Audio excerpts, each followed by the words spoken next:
இப்போ நெறைய திருநங்கைகள் வந்து பார்த்தீங்க அப்டின்னா, அவங்களோட ட்ரெஸ்ஸிங் சென்ஸ் வந்து இப்போ மாறியிருக்கு. ஆனா அந்த மாறுனாலும், அந்த ஒரு கிளாமர் சைடு வந்து இன்னும் இருந்துட்டோ இருக்கோ அப்டின்னு பொது வழியில ஒரு பார்வை இருக்கு.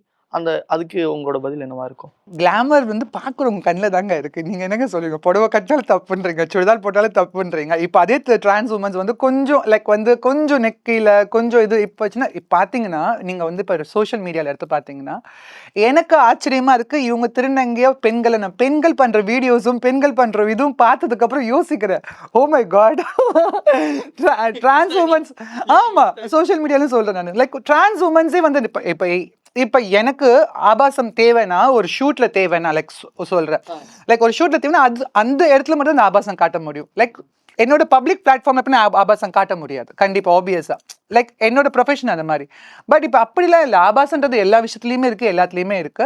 இது டிரான்ஸ் வுமன் மட்டும் ட்ரெஸ் பண்ணா மட்டும் நீங்க சொல்றது ரொம்ப ரொம்ப தப்பான விஷயம். இல்லங்க நான் சொல்லல. புது வழியில சொல்றேன். ஆமா. பொது வழியில சொல்றாங்க. பட் நான் சொல்ல வரேன். நீங்க பார்க்குற விதத்துல இருக்கு. ஏன்னா வந்து என்னதான் இழுத்து மூடி புடவ கட்டினாலும் சைடுல இடுப்பு தெரியுதான்னு பார்ப்பாங்க. என்னதான் சுடிதார் போட்டிருந்தாலும் எப்படா ஷால் கீழ இறங்கும் பார்ப்பாங்க. ஸோ அந்த மாரி மென்ஸோட புத்திய மாத்த முடியாது.